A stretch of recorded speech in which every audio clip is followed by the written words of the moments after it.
ലോറിയിൽ നിന്ന് കല്ല് വീണ് വിദ്യാർത്ഥി മരിച്ചതിൽ സർവകക്ഷി യോഗം ബഹിഷ്കരിച്ചു കോൺഗ്രസ്. നഷ്ടപരിഹാരം നൽകുന്ന കാര്യം പരിഗണിച്ചില്ലെന്ന് ചൂണ്ടിക്കാട്ടിയാണ് കോൺഗ്രസ് ബഹിഷ്കരിച്ചത്. അനന്തുവിന്റെ കുടുംബത്തിന് 1 കോടി രൂപ നഷ്ടപരിഹാരം നൽകണമെന്ന് ആവശ്യപ്പെട്ടുവെന്ന് കോവളം MLA M. വിൻസെന്റ് പറഞ്ഞു. അമിതഭാരം കൊണ്ടുവരുന്ന കമ്പനികളെ കരിമ്പട്ടികയിൽ ഉൾപ്പെടുത്തണമെന്നും MLA ആവശ്യപ്പെട്ടു. നഷ്ടപരിഹാര വിഷയത്തിൽ തീരുമാനമായില്ലെന്നും സർക്കാർ തലത്തിൽ തീരുമാനിക്കുമെന്നും കളക്ടർ ജെറോമിക് ജോർജ് വ്യക്തമാക്കി. ഇന്നത്തെ ചർച്ചയിൽ MLA എന്നുള്ള നിലയ്ക്ക് ഞാൻ ചില ആവശ്യങ്ങൾ മുന്നോട്ട് വച്ചിരുന്നു. അതിലൊന്ന്, മരണപ്പെട്ട അനന്തുവിന്റെ കുടുംബത്തിന് 1 കോടി രൂപ നഷ്ടപരിഹാരം നൽകണമെന്നാണ്. അനുവദനീയമായ ടണ്ണേജിൽ കൂടുതൽ ഏതെങ്കിലും ഒരു ടിപ്പർ അവിടെ കല്ല് കൊണ്ടുവന്നാൽ അദാനി ആ കല്ല് എടുക്കാതെ നിരസിക്കണം. അങ്ങനെയാണെങ്കിൽ മാത്രമേ ഇവരങ്ങനെ അമിതമായ ലോഡ് കൊണ്ടുവരാതിരിക്കുകയുള്ളൂ. ഇതാണ് ഏറ്റവും പ്രധാനപ്പെട്ട കാര്യം. ഇതിനകത്ത് അമിതമായ ലാഭമുണ്ടാക്കുന്നതിന് വേണ്ടി പാറ സപ്ലൈ ചെയ്യുന്ന കോൺട്രാക്ടർമാരാണ് 1 ടിപ്പറിൽ കയറേണ്ടുന്ന ലോഡ് 2 ടിപ്പറിൽ കയറേണ്ടുന്ന ലോഡ് 1 ടിപ്പറിൽ കയറ്റുന്നത്. ഞാൻ ഈ കമ്മിറ്റിയിൽ പറഞ്ഞ ഏറ്റവും പ്രധാനപ്പെട്ട കാരണം, ഈ അപകടങ്ങൾക്കെല്ലാം കാരണം മോട്ടോർ വെഹിക്കിളിലെയും പോലീസിലെയും ഉന്നത ഉദ്യോഗസ്ഥന്മാരുടെ പലതരത്തിലുമുള്ള ഇടപെടലുകളാണ്. മീറ്റിംഗിലുണ്ടായ തീരുമാനമെന്ന് പറഞ്ഞാൽ, നമ്മൾ ഉന്നയിച്ച ആവശ്യങ്ങളെ സംബന്ധിച്ച് ഗവൺമെന്റ് ചില കാര്യങ്ങൾ നിർദ്ദേശങ്ങൾ നൽകിയിട്ടുണ്ട്. അതെല്ലാം സർക്കാർ ഉത്തരവും തീരുമാനങ്ങളുമായി ഇനി വരേണ്ടതുണ്ട്. നഷ്ടപരിഹാരത്തിന്റെ കാര്യം ബന്ധപ്പെട്ടവരുമായിട്ട് ആലോചിച്ച് തീരുമാനമെടുക്കാം എന്നുള്ളതാണ് പറഞ്ഞിട്ടുള്ളത്.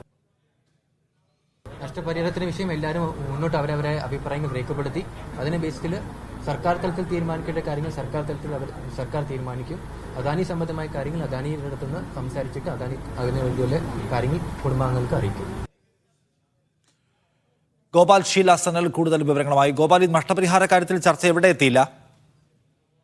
ഇല്ല നിഷാദ്, ഈ നഷ്ടപരിഹാരം എന്ന ആവശ്യം തന്നെയായിരുന്നു പ്രധാനമായും ഈ ജനപ്രതിനിധികൾ, കോൺഗ്രസ് ജനപ്രതിനിധികളും MLAയും ഒക്കെ മുന്നോട്ട് വെച്ചത്. എന്നാൽ അക്കാര്യത്തിൽ ഒരു വ്യക്തമായ തീരുമാനവും ഉണ്ടായിട്ടില്ല. സർക്കാർ തലത്തിൽ തീരുമാനിക്കേണ്ടത് സർക്കാർ തലത്തിൽ തീരുമാനിക്കും. അദാനിയുടെ ഭാഗത്ത് നിന്നുള്ളത് എന്താണെന്ന് അവരും അറിയിക്കും. അതിനുശേഷം മറ്റൊരു തല ചർച്ച കൂടി നടത്തിയതിനു ശേഷം ഈ നഷ്ടപരിഹാരം നൽകുന്നത് സംബന്ധിച്ച കാര്യത്തിൽ അന്തിമ തീരുമാനമെടുക്കാൻ കഴിയുമെന്നതാണ് ജില്ലാ കളക്ടർ ജെറോമിക് ജോർജിന്റെ വാദം. അതോടൊപ്പം തന്നെ ഈ പ്രധാനമായും ജനപ്രതിനിധികൾ ആവശ്യപ്പെട്ടത് 1 കോടി രൂപ അനന്തുവിന്റെ കുടുംബത്തിന് നൽകുക. അതോടൊപ്പം തന്നെ മറ്റൊരു സ്ത്രീ ഏതാനും നാളുകൾക്ക് മുൻപ് സന്ധ്യാറാണി എന്നൊരു സ്ത്രീക്ക് സമാനമായ രീതിയിൽ ടിപ്പർ ലോറി ഇടിച്ച് ഗുരുതരമായി പരിക്കേറ്റിരുന്നു. അവരുടെ കുടുംബത്തിന് 50 ലക്ഷം രൂപ നൽകുക എന്നീ ആവശ്യങ്ങളായിരുന്നു മുന്നോട്ട് വെച്ചത്. അക്കാര്യത്തിൽ ഒരു തീരുമാനമാകാതെ വന്നതോടെയാണ് കോൺഗ്രസ് പ്രതിനിധികൾ ഇതുമായി ബന്ധപ്പെട്ട് യോഗം ബഹിഷ്കരിക്കാനുള്ള ഒരു തീരുമാനത്തിലേക്ക് എത്തുന്നത്. അതിനോടൊപ്പം തന്നെ മറ്റു ചില പ്രധാനപ്പെട്ട തീരുമാനങ്ങൾ ഈ യോഗത്തിൽ എടുക്കുകയുണ്ടായി. ഈ അമിതഭാരവും അമിത വേഗതയും ആണ് ഈ പ്രധാനമായും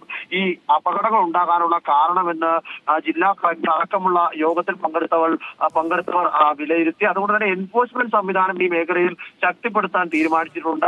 മറ്റ് വഴികൾ, അതായത് ഗതാഗതത്തിന് വേണ്ടി മറ്റ് റോഡുകൾ ഉപയോഗിക്കണമെന്ന ഒരു നിർദ്ദേശം യോഗത്തിൽ ഉയർന്നു വന്നു. അത്തരത്തിൽ ആ സാധ്യതകൾ പരിശോധിക്കും. പോലീസും എക്സൈസും MVDയും ചേർന്നാകും ഈ എൻഫോഴ്സ്മെന്റ് പരിശോധന ശക്തിപ്പെടുത്തുക. അവരുടെ സാന്നിധ്യം എപ്പോഴും അവിടെ ഉറപ്പുവരുത്താനുള്ള ഒരു സംവിധാനം ഒരുക്കും. അപകടങ്ങൾ ഒഴിവാക്കാനുള്ള മാർഗരേഖ, അത് തന്നെയായിരുന്നു ഇന്നത്തെ യോഗത്തിലെ ഏറ്റവും പ്രധാനപ്പെട്ട തീരുമാനം. 2 ദിവസത്തിനകം മാർഗരേഖ തയ്യാറാക്കി കൃത്യമായി ആ മാർഗരേഖയ്ക്കനുസരിച്ച് പ്രവർത്തിക്കുന്ന തരത്തിലേക്ക് ക്രമീകരണം ഒരുക്കും. അതുവരെ ഈ പാറകൾ കൊണ്ടുപോകുന്ന ആ ഒരു ഗതാഗതം അത് പൂർണ്ണമായും നിർത്തിവെക്കാനും തീരുമാനമെടുത്തിട്ടുണ്ട്. കൂടാതെ ലോറി ഡ്രൈവർമാരുടെ അശ്രദ്ധമായ അലക്ഷ്യമായ ഡ്രൈവിംഗ് ഒഴിവാക്കുന്നതിന് വേണ്ടി പ്രത്യേക പരിശീലനവും ബോധവൽക്കരണ ക്ലാസുകളും അടക്കം സംഘടിപ്പിക്കുന്നതിനെ കുറിച്ചും ഇന്നത്തെ യോഗത്തിൽ ചർച്ചയായിട്ടുണ്ട്. എന്നാലും എടുത്തു പറയേണ്ടത് ഈ നഷ്ടപരിഹാര വിഷയത്തിൽ എങ്ങുമെത്താതെ യോഗം അലസിപ്പിരിഞ്ഞു എന്നുള്ള കാര്യം തന്നെയാണ് നിഷാദ്.